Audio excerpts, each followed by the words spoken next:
Goeiedag graad 12 leerders en welkom by vandag se lewenswetenskappe les. My naam is Lizanne Toy en hierdie les word aan jou gebring deur die Noord-Kaapse Onderwysdepartement in samewerking met Bekama Navorsing en Ontwikkeling. In vandag se les gaan ons kyk na hersiening van vraestel 2 en in die eerste gedeelte gaan ons slegs 2 van die onderwerpe behandel. Hier gaan ons kyk na genetika en oorerwing wat 48 punte in totaal tel en dan gaan ons ook loer na evolusie wat 54 punte in totaal tel. En dan onthou evolusie bestaan uit evolusie in die natuur as ook menslike evolusie. Nou, onthou altyd dat daar so baie hulpbronne tot jou beskikking is. Kom ons kyk na wat jy kan gebruik om jou te help. Eerstens is daar altyd die uitsendinglesse wat jy nou kyk en dan ook weblesse wat beskikbaar is. Dan moet jy ook onthou en my gunsteling ou vraestelle van die NSS en rekordeksamens. Dit is altyd belangrik om die nasienriglyne byderhand te hou, sodat jy kan sien en begin verstaan waarvoor punte toegedien word. Dan kan jy ook natuurlik gebruik maak van jou eksamenriglyne en handboeke, omdat jou eksamenriglyne baie van die prosesse in vraestel 2 puntgewys uiteensit. En dan laastens kan jy ook gaan na education.gov.za vir baie vraestelle en ander hulpbronne tot jou beskikking. Vir hierdie les moet jy dan evolusie in natuur ken, sowel as menslike evolusie, en dan laastens ook genetika. Ons begin dan met evolusie wat 54 punte in vraestel 2 tel. Onthou asseblief dat vraestel 2 'n leesvraestel is, beslis. So vat jou tyd en lees noukeurig. Die eerste ding waarna ons gaan loer is die teorieë van evolusie. En die 2 of 3 waarmee jy bekend moet wees, is Lamarckisme, Darwinisme en dan gepunte ewewig. Vir Lamarckisme praat ons dan natuurlik van Jean-Baptiste Lamarck. Jy hoef gelukkig net sy van te onthou. Hierdie teorie het ontstaan in die vroeë 1800s en hy verduidelik vir ons dat evolusie uit sy standpunt uit met behulp van die volgende 2 wette bespreek kan word. Eerste een is die wet van gebruik en ongebruik. So met ander woorde, hierso onthou as jy reg onthou, praat ons van as 'n organisme 'n sekere deel of lidmaat van sy lyf nie gebruik nie, val dit weg in opkomende generasies. Of as hy wel daai lidmaat gebruik en dit versterk, word dit oorgedra na opeenvolgende generasies. Die tweede wet dan was die oorerwing van hierdie verworwe eienskap, soos genoem, die eienskappe ontwikkel gedurende die leeftyd van 'n individu, so dis 'n verworwe eienskap, en dit word dan oorgedra na hulle nageslag. Belangrik om hier te sien, die wet van gebruik en ongebruik, is wanneer hulle dit meer gebruik het, meer gereeld gebruik het, is dit beter ontwikkel of vergroot, en dan as hulle dit minder gebruik het, was dit kleiner ontwikkel of dit het verdwyn. Soos jy kan sien in die prentjie van die kameelperde met hulle lang nekke. Nou, hoe pas ons hierdie wet toe? So met ander woorde, hoe beskryf ons hierdie verskynsel van kameelperde met lang nekke of akedisse met sterte, slange sonder bene? Daar kan van baie voorbeelde gebruik gemaak word. So vir die kameelperde, kom ons kyk gou. Eerstens gaan jy sê, alle kameelperde het kort nekke gehad. Nou, ek het hierdie boortjie in geel gesit, want dit moet vooraan hierdie beskrywing elke keer kom. Omdat die verskil tussen Lamarck en Darwin is dat Darwin glo in variasie. So hierso vir Lamarck sê hy, alles was eers dieselfde, en nadat dit herhaaldelik gebruik is, het individue verander. So vir Lamarck begin jy altyd met, alle kameelperde het lang nekke gehad. Dan sê ons, die blare wat hulle vanaf die bome geëet het, was te hoog. En die kameelperde moes hulle nekke strek om by die blare uit te kom. So hier wys dit vir ons, wat het hulle anders gedoen om daai eienskap te ontwikkel. So soos wat hulle gestrek het, het hulle nekke al hoe langer geword. Ons is langer. So hulle nakomelinge is almal dan met lang nekke gebore. Baie belangrik, al hulle nakomelinge is met lang nekke gebore en dit het gelei dat almal in die nageslag lang nekke het. Asseblief moenie in hierdie antwoord praat van 'n alleel of van die geen vir lang nekke en moet ook nie van daar was 'n hoër proporsie individue nie. Daar verwys jy beslis na Darwinisme. So hou by al die nakommelinge. Nou weet ons dat sy teorieë verwerp is. In vandag se tyd is dit maklik om te bewys, want ons het genetika en DNA tot ons beskikking. Daai jare was dit nie so maklik nie. So die rede is hoekom ons hierdie teorie verwerp. Eerstens is daar geen bewyse dat eienskappe wat jy verkry deur jou leeftyd aan jou nageslag oorgedra word nie. Seker baie van ons sou soms sê dat dit 'n baie lekker perk sou wees, maar ons weet dat dit nie bestaan nie. Ook, 'n organisme kan nie sy DNA verander nie. Jy kan nie besluit jy gaan nou skielik in die water gaan lewe vir die res van jou tyd nie. Jy gaan nie kiewe groei nie. 'n Organisme kan nie daai besluit neem nie. En dan ook, volgens Mendel, is dit die genotipe, so die gene aan die binnekant van die organisme, wat die fenotipe van 'n organisme verander. So Lamarck, jammer vir jou. Kom ons kyk gou na hierdie eksamen voorbeeld. So hierdie is tipies hoe jy dit in 'n eksamen kan verwag in Prosta 2. Hier word 'n scenariootjie gegee oor stekelbars. Hierdie was in die Junie hereksamens 'n vraag. So stekelbars is klein visse wat in oseane en varswatermere leef. Die visse is in die oseaan het stekelerige vinne gehad vir beskerming teen predatore. Nou het jy, daar is, die in die oseaan het stekelerige vinne. Die meeste stekelbars het tot ongeveer 10.000 jaar gelede in oseane gelewe. Toe die laaste ystyd egter eindig, het die smeltende ys nuwe mere laat ontstaan en sommige van hierdie visse is in daai mere vasgevang. Met die verloop van tyd het die stekelbaarbevolking in die mere hulle stekelerige vinne verloor. So nou het jy die mere wat die stekelvinne verloor. So daai is die belangrike clues waarvoor jy uitkyk in hierdie vraag. En nou vra die vraag, hoe sal 'n mark die afwesigheid van stekelerige vinne op stekelbars in mere verduidelik het? Ek gee jou 2 minute.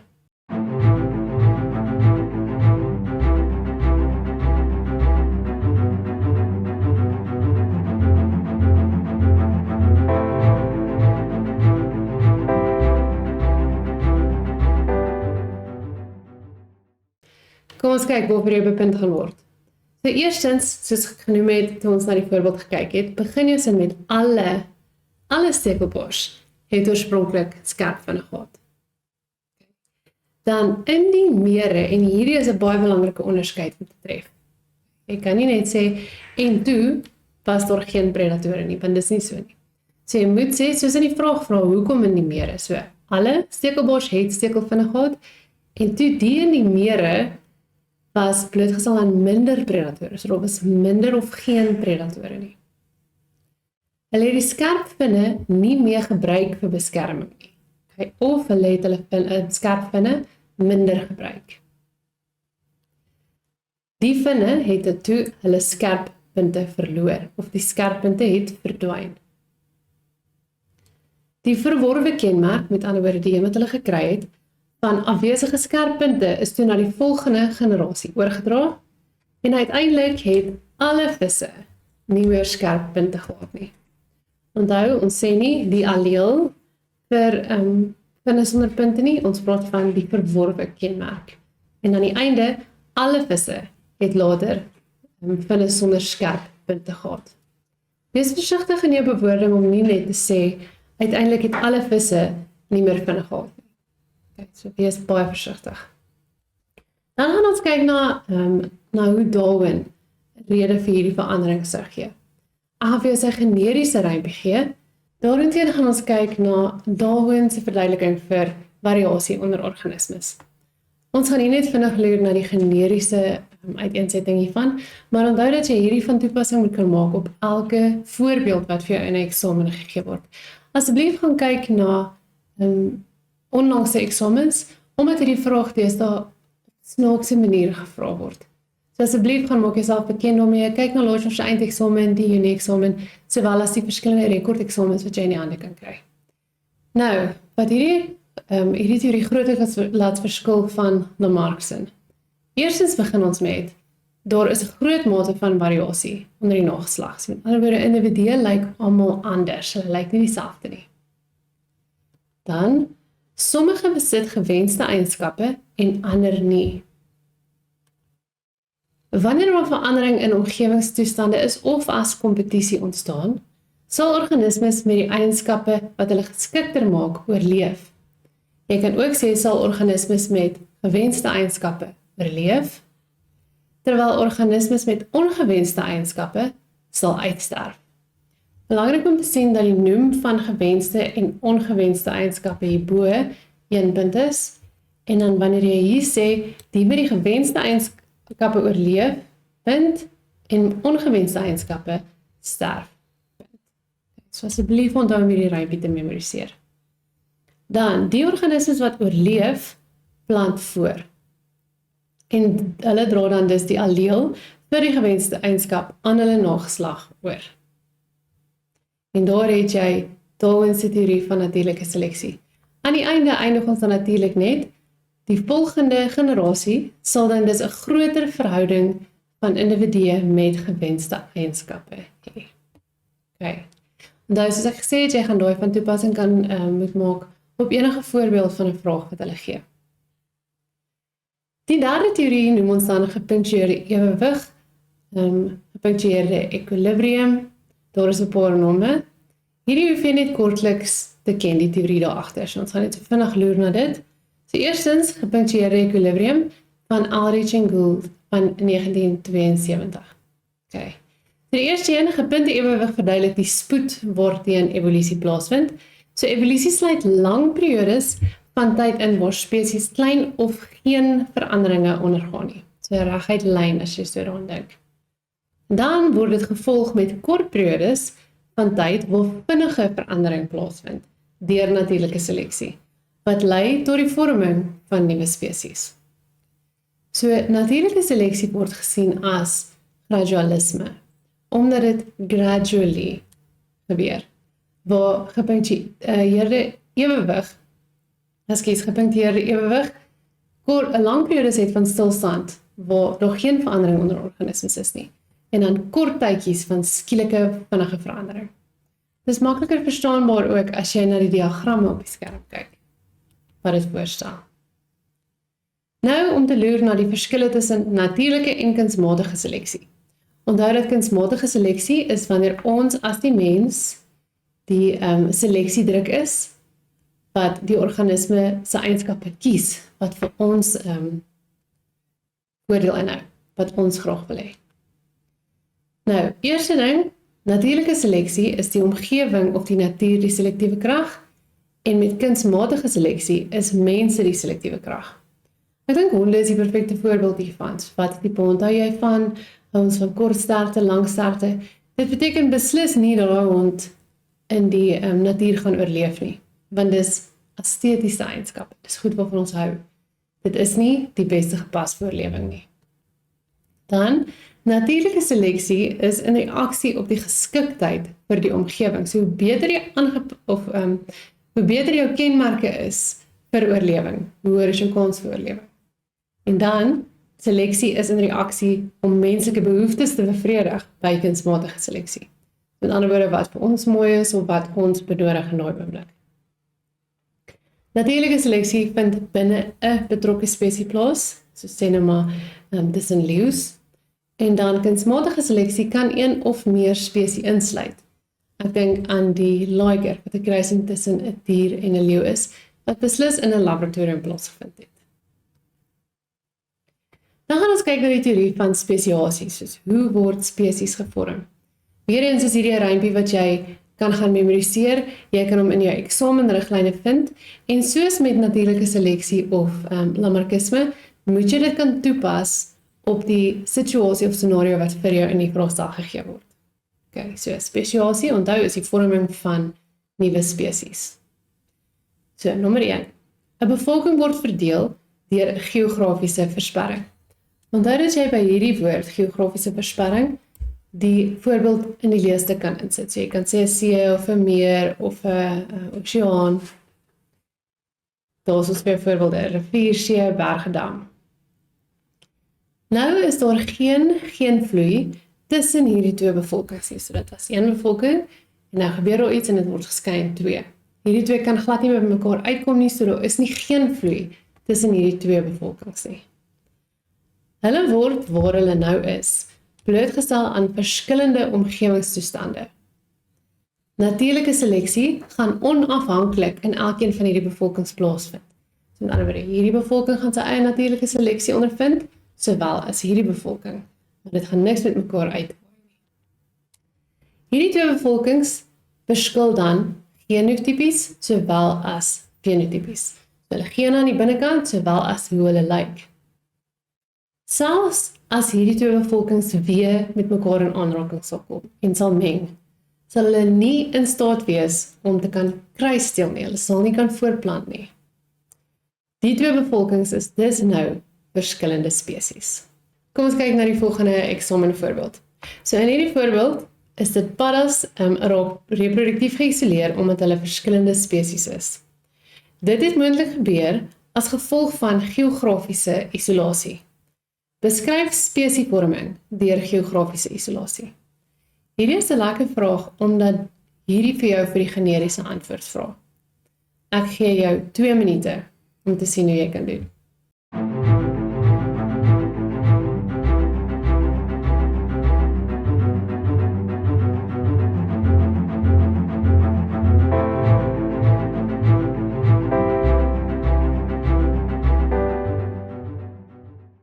Goed, oukies, kom ons kyk of het jy die regte goed neergeskryf. Eerstens, 'n bevolking wat uit 'n enkele spesies bestaan, word geskei deur 'n geografiese versperring. Dit verdeel hierdie bevolking dan in 2. Daar is geen vloei tussen hierdie twee bevolkings nie, en omdat elke bevolking aan verskillende omgewingstoestande blootgestel word, of aan ander seleksiedruk blootgestel word, as ook natuurlike seleksie wat onafhanklik plaasvind in elk van hierdie twee bevolkings, begin hulle genotipies en fenotipies van mekaar verskil. Selfs al sou hierdie twee bevolkings weer met mekaar meng, sou hulle nie in staat wees om te kan kruissteel nie. Daar is dus nou 2 nuwe spesies gevorm. So jy kan sien dat jy totaal 1, 2, 3, 4, 5, 6, 7, 8 punte is, waarvan jy net 6 hoef te kry. Hierdie is 'n lekker enetjie omdat dit net die generiese antwoord vra. Nou, vir meganismes van reproduktiewe isolasie. Onthou, hierdie is die gedrag, wat individue in die natuur het om te keer laat daar teeling tussen verskillende spesies plaasvind, kruisstelling tussen spesies. Okay. So hierdie meganismes is dan as volg. Baie spesies het paartye op verskillende tye van die jaar, so almal broei nie in dieselfde broeiseisoen nie. Dan het jy spesies-spesifieke hofmakery. Hier dink ek altyd aan die volstruis met sy oranje shins, né? 'n ander voeltjie gaan nie dink daai is mooi nie. So dit is spesifiek aan daai spesie. Okay. Dan plantaanpassings vir verskillende bestuivers. As jy onthou in graad 11 het ons gekyk na voëlbestuivers, insekbestuiving sowel as windbestuiving. En al daai plante is op 'n ander manier aangepas vir hierdie bestuivers. Dan het ons ook onvrugbare nakomelinge. Ek gebruik altyd die voorbeeld hier van die perd en die donkie. So al sou hulle kruissteel en daar sou 'n babatjie gebore word, sou hierdie muil nie in staat wees om te kan kruissteel nie. Onthou, om 'n spesie te kan wees, moet jy vrugbare nakomelinge voortbring. En dit gebeur nie. Dan ook voorkoming van bevrugting.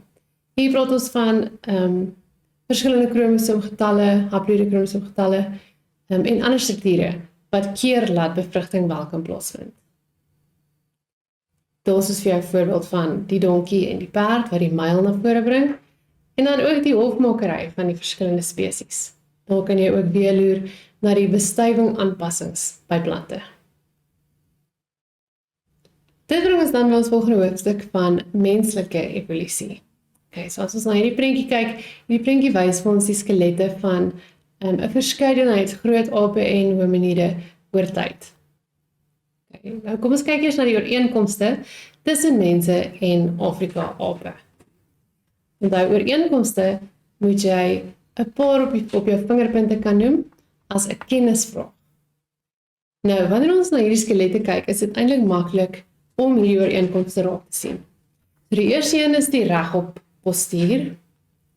Dan het ons ook 'n groot brein in verhouding met die liggaamsmassa. So, hoe groot ons liggaamsmassa is, ons het nog steeds 'n groot brein in vergelyking. As jy dink aan 'n dier soos 'n slang, byvoorbeeld, wat er 'n baie klein brein is in vergelyking met die liggaamsmassa. Dan is dit lang boarms, in beide hierdie is dit sigbaar, sowel as binokulêre visie. Dit is iets wat ons met mekaar deel. Ook het ons kleurvisie, so die oë bevat keeltjies en stafies wat ons in staat stel om in kleur te kan sien. Ons het 'n swak reuksintuig in vergelyking met ander diere, as ons dink aan honde of wolwe ensovoorts, is ons reuksintuig redelik swak. Ons het vrylik roterende arms, wat beteken ons arms kan redelik in die ronde swaai. En dan het ons ook rotasie rondom ons elmbooggewrig, en dan ook beweging in ons gewrigte. Ons het naakte vingers of naels eerder as kloue. En dan laastens het ons opponerende duime. Dus duime wat in die teenoorgestelde rigting as ons vingers voorkom. Hier is die belangrike een alhoewel, die verskille tussen mense en Afrika-ape. Goed, so hier gaan ons kyk na Afrika-ape is beslis viervoetig of quadrupedaal. Hulle foramen magnum is in 'n meer agtertoe posisie en hierdie bewoording is baie belangrik. So asseblief moenie sê na agter of weg van die middel af nie. Bly by 'n meer agtertoe posisie. Hulle het dan ook 'n C-vormige ruggraat en 'n langer, smaller pelvis. Hierdie bewoording is ook belangrik. Langer en smaller pelvis. Hulle het 'n reghoekige verhemelte en dan groter slagtande. Hulle is ook prognaties. Onthou dat prognaties beteken dat die gesig vorentoe uitpult. Dan wanneer ons kom by mense. Ons doen bipedalisme, wat beteken ons is tweevoetig, loop op twee bene. Dan is ons foramen magnum meer in 'n vorentoe posisie. Weerens die bewoording hier. Ons het 'n S-vormige ruggraat en ons pelvis is kort en wyd. Korter en wyer bewoording. Ons verhemelte is meer gerond en ons het kleiner slag of oogtande. Ons is nie prognaties. Onthou asseblief dat 'n mens nie minder prognaties kan wees en 'n Afrika-aap meer nie. Dis of prognaties en nie prognaties nie. Kom ons kyk gaan na die volgende eksamen voorbeeld. So hier kan jy sien hierdie diagram van verskillende skedels sowel as heubene. So hierdie diagram stel die skedels en pelvisse van 'n sjimpansee en 'n mens voor. Nommer 1 tabeleer 3 sigbare verskille tussen skedel A en skedel B. En dan nommer 2 noem waarom pelvis C aan 'n mens behoort. By vraag 1 kan jy opskryf skedel A en B in jou opskrifte of jy kan dit benoem volgens watter een jy dink die skedel aan behoort. So jy kan sê A Afrika-ape of skedel B die mens. As ons na die prentjie kyk, is daar alreeds verskille sigbaar. So as ek hier na die tande kyk, kan ek sien daai is definitief vergroot. Hier is dit amper nie sigbaar nie. Dan die posisie van hierdie foramen magnum in hierdie spesie is definitief meer na agter geleë, waar hierdie een beslis meer na die middel geleë is. Dan kan ek ook na die vorm van die verhemelte kyk, dis ook 'n oogeenlopende verskil, as ook die verhemelte van spesie B. Okay. Nou, as jy gaan na die pelvis kyk, bly by die kenmerke wat jy geleer het. So nou vra hulle, hoekom behoort hy aan 'n mens? So jy hoef nie goedjies uit te dink nie, jy moet net kyk na hoe hy gevorm is. Okay, ek gee jou 5 minute.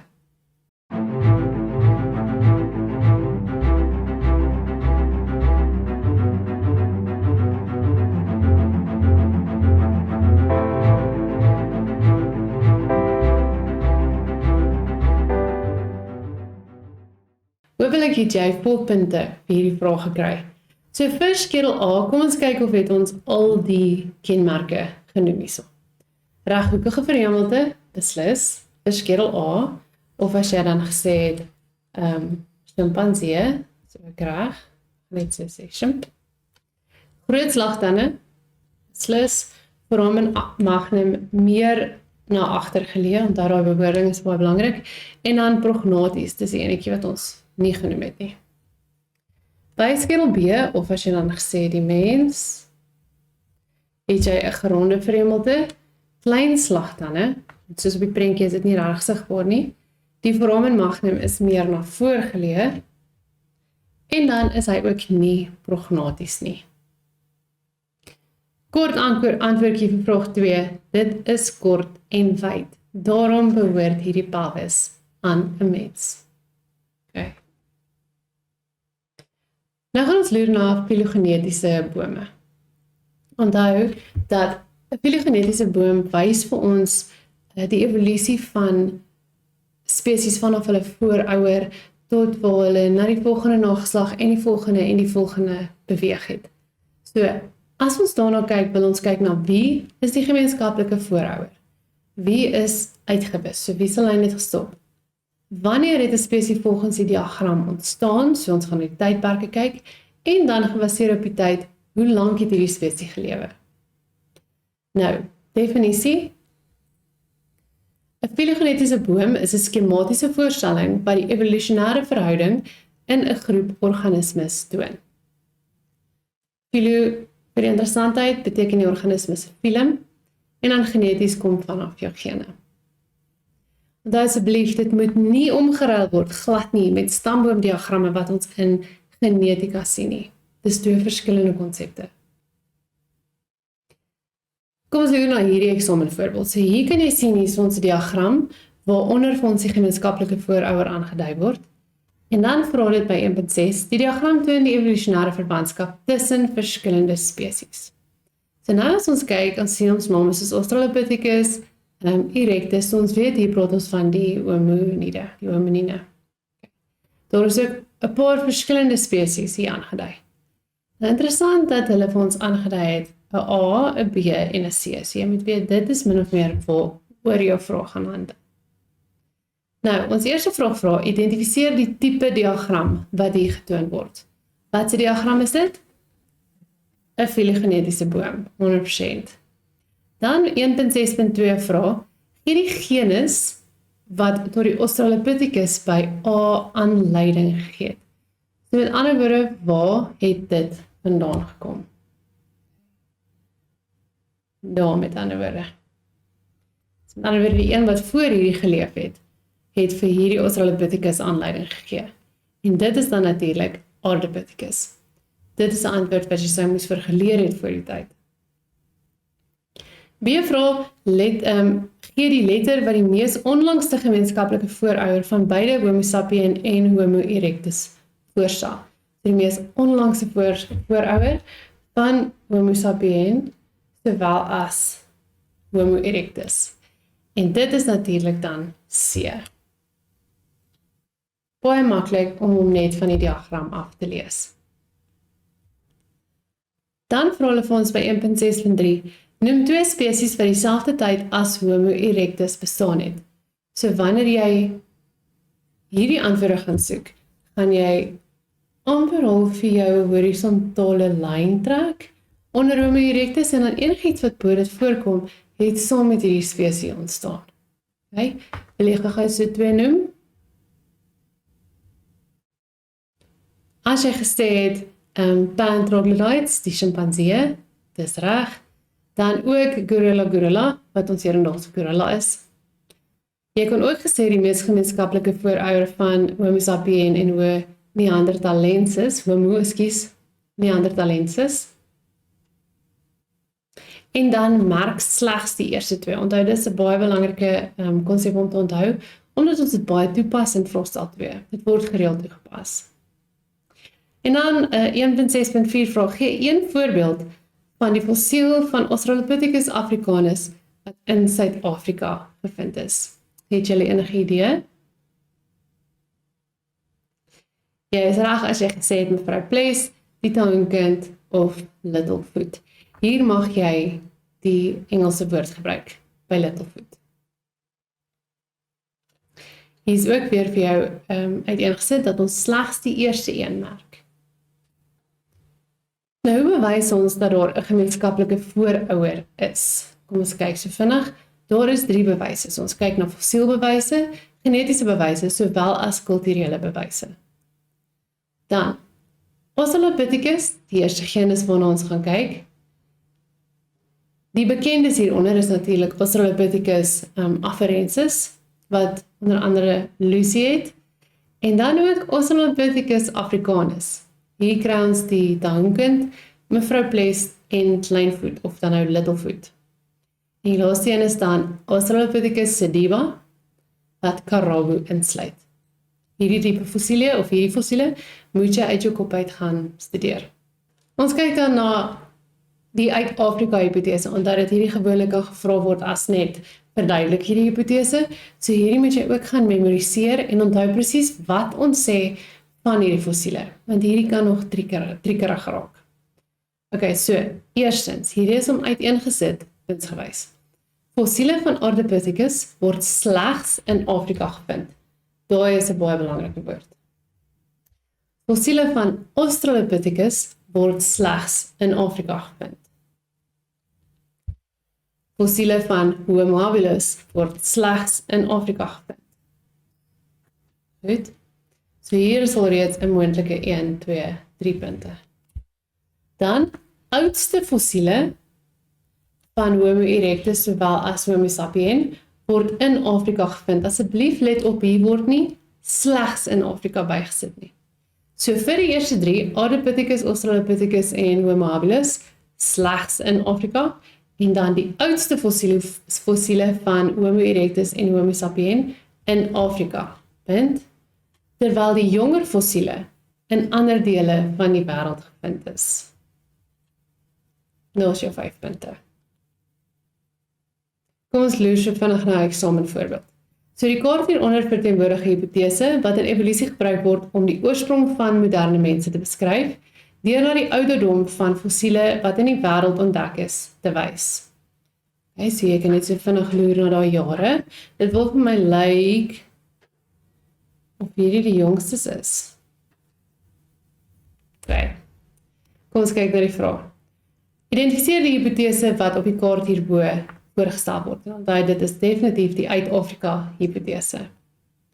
Dan vraag 2, beskryf hoe genetiese bewyse die hipotese wat geïdentifiseer is, kan ondersteun. In ander woorde, wat in genetika kan ons gebruik om te sê, ja, die uit-Afrika hipotese is waar? Dink gaan so 2 sekondes daaraan. So om beslis te gaan kyk na ons mitokondriale of mtDNA.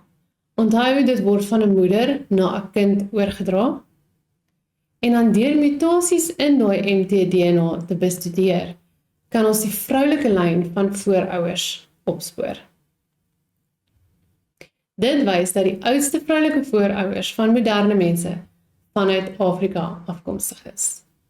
Ons volgende vraag is dan, noem 1 tipe bewys wat gebruik word om die hipotese te ondersteun behalwe genetiese bewyse. Hier kon jy nou genoem het fossielbewyse en dan beslis kulturele bewyse ook. Hier is dan ook die konsep van merk slegs die eerste een. Dit bring ons dan by ons volgende konsep van genetika. Hierdie hoofstuk tel 48 punte. Kom ons kyk nou. Onthou asseblief dat daar baie konsepte in genetika is wat jy dalk kan verwars. So maak seker dat jy die verskil tussen hierdie 2 goedjies ken. Eers wat ons verwar is kromatien met kromosome. Kromatien kom in die selkern voor net voor interfase, voordat die sel begin repliseer. En dan kromosome is wanneer daai kromatien kondenseer, wanneer ons in selverdeling ingaan. Dan het ons gene teenoor allele, en as jy kan onthou, allele is alternatiewe forme van gene. Dominante allele teenoor resessieve allele. So dominante allele sal altyd die resessiewes masker en dit sal altyd uitgedruk word in 'n fenotipe in monohibride kruisings. En die resessieve allele word slegs uitgedruk wanneer hulle beide in die homozigotiese toestand voorkom. Dan het ons fenotipe teenoor genotipe. Onthou dat fenotipe is dit wat jy sien en genotipe is wat in die binnekant aangaan. En dan die laaste een homozigoties teenoor heterozigoties. So hier verwys homozigoties na dieselfde. In terme van allele kan dit dan byvoorbeeld so wees of byvoorbeeld so, dominant of resessief. En dan heterozigoties gaan twee verskillende allele aandui.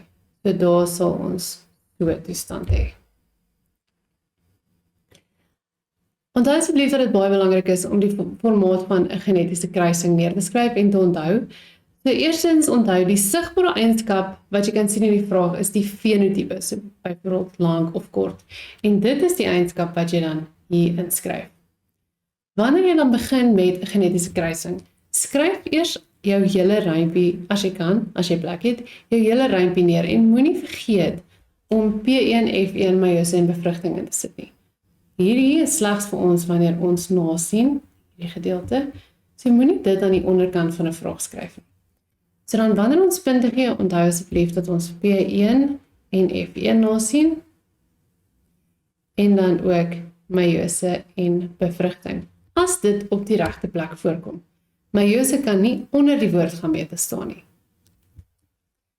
Goed, dan onthou, die genetika van 'n individu, of die gene van 'n individu, is die genotipe, byvoorbeeld, 2 hoofletter T's in 'n homozigotiese toestand, of 2 kleinletter T's, of dan hoofletter kleinletter in 'n heterozigotiese toestand.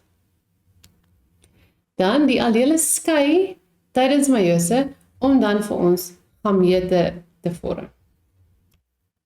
En dan gedurende bevrugting, kry die individu een alleel vanaf elke ouer. Hier is 'n lekker vraag om te hê, omdat jy maklik 6 punte vir so 'n vraag bymekaar kan maak. Nou onthou, daar is 3 tipe hybride kruisings. Volledige dominansie, kodominansie en dan onvolledige dominansie.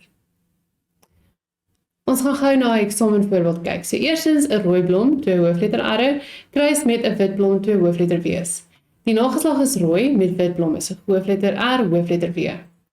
Maak genetiese kruising om te wys hoe dit moontlik is. So hierdie behoort nou vir jou te sê watter tipe dominansie hier gesien word. Okay, so eerstens, ons het 'n rooi blom, ons het 'n wit blom en dan het ons in die nageslag al twee die kleure, rooi en wit blomme. So hier gaan jy hê P1 fenotipe as rooi en wit. Dan jou genotipe, soos vir jou gegee in die vraag, hoofletter RR, hoofletter WW. Wanneer meiose dan plaasvind, lyk jou gamete dan as volg. So jy gaan hê R en R, sowel as W en W. Sit nog kommaatjies daarin. Dan het jy bevrugting wat plaasvind. So hier wys ek sommer vir jou in 'n Punnett diagram. Wanneer daai gamete bevrug, is jou F1 genotipe almal hoofletter R, hoofletter W. So die fenotipe van hierdie nageslag is almal rooi met wit spikkels. Okay. Dit is dan definitief kodominansie. Kan jy onthou of ek nou aan die begin gesê onvolledig nie? Van verskoning. Kodominansie. In jou nageslag. Goed, dan die D-hybride kruisings. Onthou dat D verwys na 2, so hier kyk ons na genetiese kruisings waar 2 eienskappe gekruis word. Onthou dat die kruising behels 2 pare allele wat 2 verskillende eienskappe verteenwoordig, soos byvoorbeeld plantlengte sowel as saadkleur. In arkieplante byvoorbeeld is die alleel vir langplante dominant, dit word hier voorgestel met 'n hoofletter, en die alleel vir kortplante is resessief. Goed. Die alleel vir persblomme is dominant, hoofletter P, en die alleel vir witblomme is resessief, kleinletter P.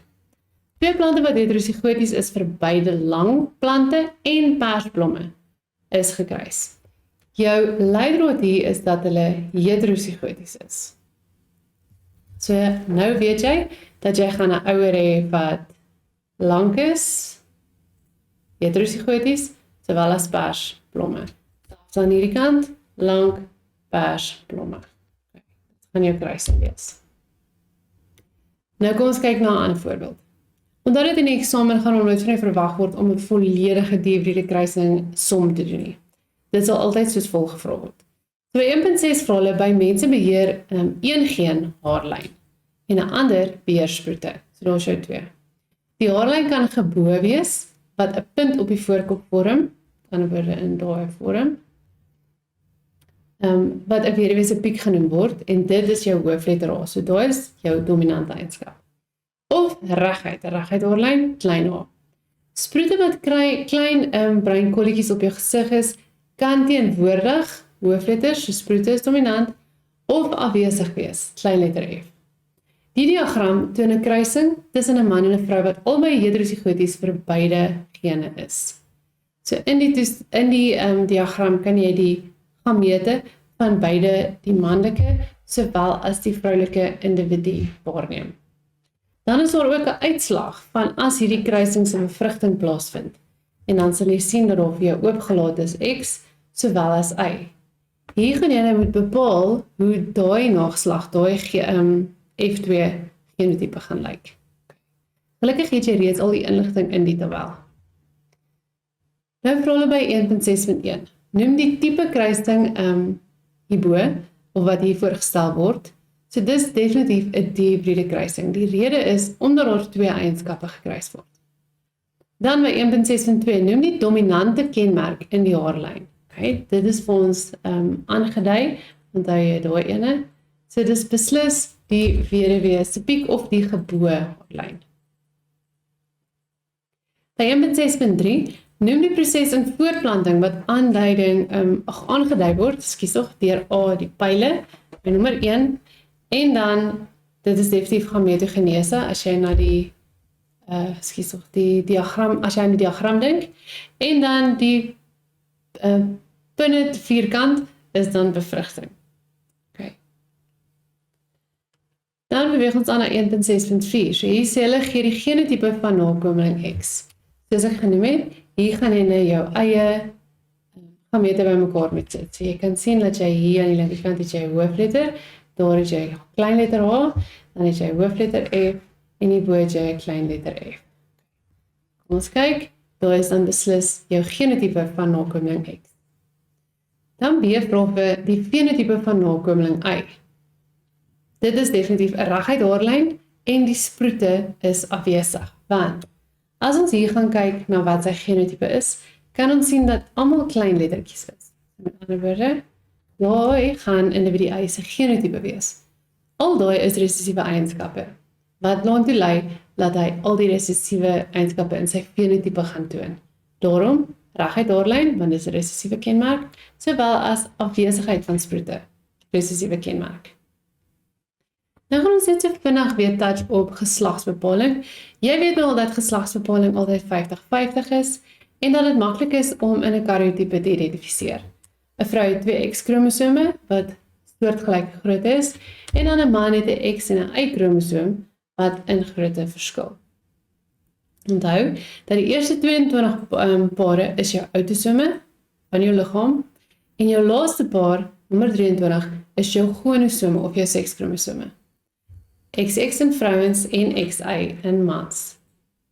So vir geslagsbepaling moet asseblief dat gedurende meiose. Mans produseer 2 tipe sperms. So een van hulle het 22 autosome met 'n X-kromosoom, of dit kan wees 22 autosome met 'n Y-kromosoom. Dit beteken dan ook dat 'n man die geslag van die fetus bepaal. So afhangende van watter een van hierdie sperms die oom bereik, is daar altyd 'n 50% kans dat die sigoot 50% manlik en 50% vroulik kan wees. Okay, dit is die enigste kans vir ons. As jy na hierdie genetiese kruising kyk, sal jy sien die gamete word gevorm, XX, XX en XY, en dan maak nie saak hoe jy hierdie gamete rangskik nie. Jou antwoord gaan altyd uitkom op 2 XX-kromosome en 2 XY-kromosome, wat beteken 50% kans vir vroulik en 50% kans vir manlik, fenotipiese verhouding 1:1. Maklik genoeg. 'n Geslagsgekoppelde oorerwing is waar dit so klein bietjie meer ingewikkeld raak, omdat ons soms vergeet om die X en Y-kromosome in te sit in ons kruisings. So nou, die chromosome dra geslagsgekoppelde siektes, die X-chromosoom. Die allele vir hierdie gene word op die X-kromosoom gedra. So in 'n vraestel onthou asseblief altyd sal die vraag aandui of die eienskap geslagsgekoppeld is of nie. Kom ons loer vinnig. Vir die geslag van 'n normale vrou as sy homozigotiese gene allele het, is dit X hoofletter N, X hoofletter N. Dan 'n normale vrou in 'n heterozigotiese toestand het X hoofletter N en X kleinletter N. Onthou heterozigoties anders.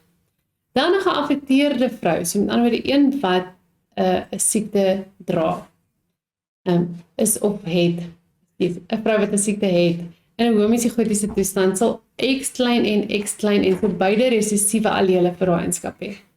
'n Normale man, onthou dat hierdie slegs op X-kromosome gedra word.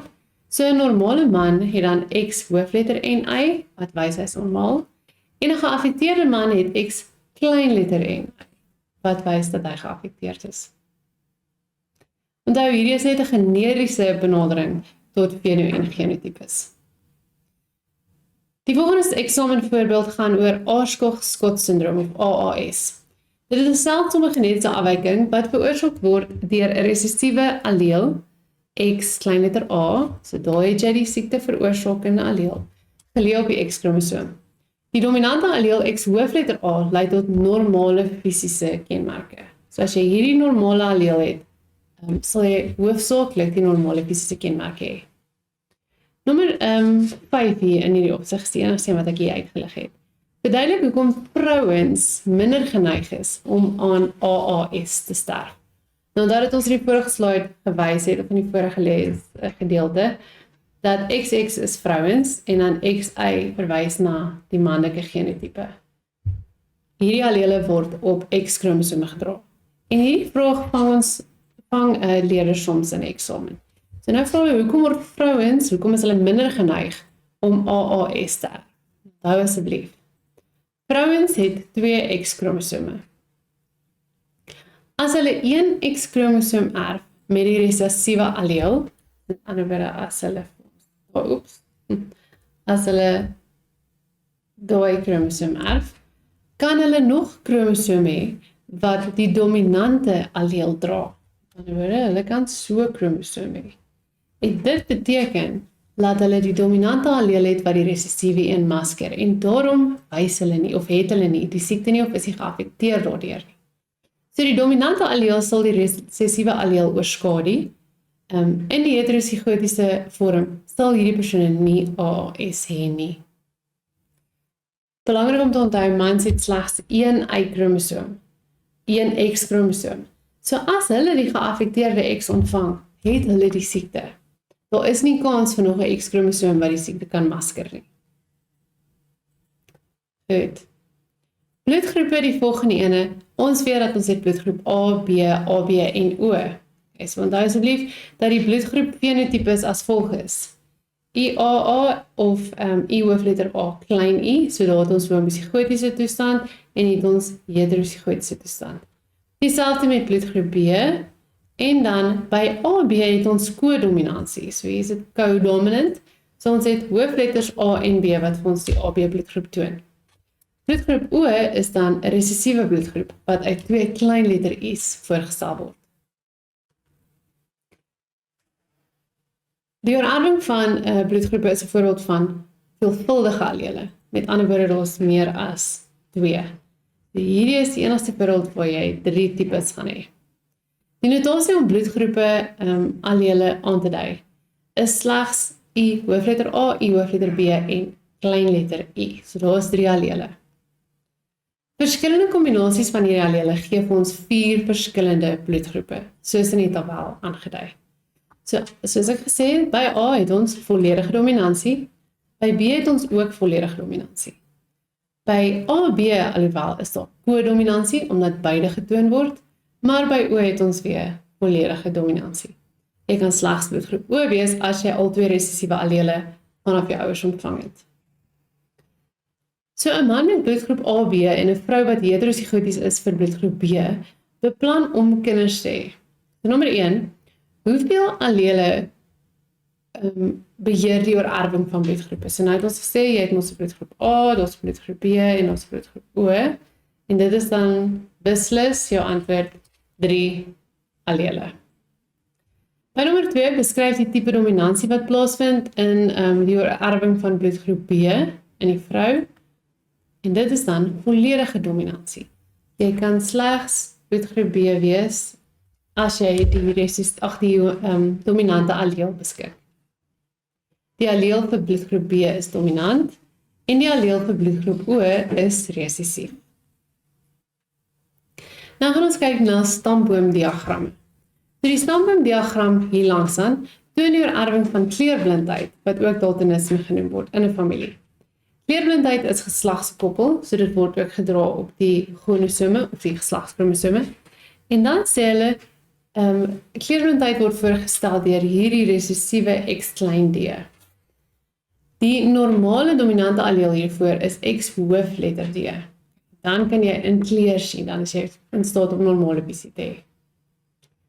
Die voorbeeld, hoeveel van die manlike nakomelinge van ouers 1 en 2 is normaal? Dit is maklik genoeg, omdat jy dit sommer op die diagram lees. So hier sê hulle kleurblinde man en 'n kleurblinde vrou, so jy gaan werk deur die proses van eliminasie. Hoeveel van die manlike nakomelinge van ouers 1 en 2 is normaal? So jy gaan tel, daar is 'n normale man, beslis, normale man, sowel as hierdie 2 hieronder, wat vir ons 'n totaal van 5 gee. Dan by 1.2, watter persentasie van die mans in hierdie stamboomdiagram is geaffekteer? So hier moet jy nou gaan 'n sommetjie doen om te kyk hoeveel mans in persentasie is geaffekteer. So hier het jy, sien ek het hom nie hier ingesit nie. Skryf net so neer. 5. Hier het jy 1 uit 7. Okay, so as jy hulle gaan tel het jy getel dat daar in die hele diagram 7 mans is. So 1, 2, 3, 4, 5, 6, 7. Net 1 is geaffekteer. So 1 uit 7 maal 100 gee dan vir ons 14,3%. 1.3 vraag noem die genotipe van individu 2. So genotipe onthou is hoe sy gene lyk. Sy fenotipe is dat hy 'n normale man is.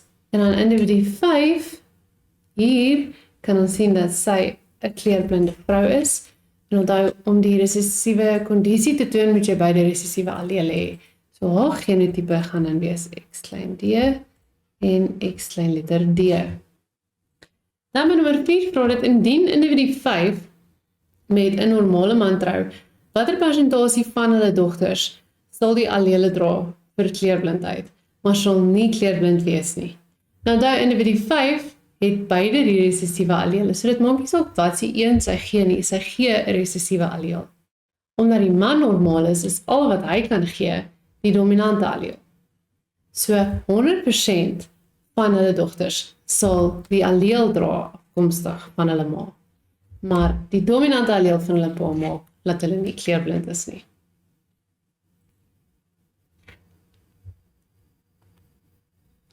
Goed, onthou asseblief as jy na die eksamenlokaal toe gaan om altyd die volgende item saam te bring vir al jou passer en jou calculator, beslis 'n uitveer, 'n liniaal en 'n passer.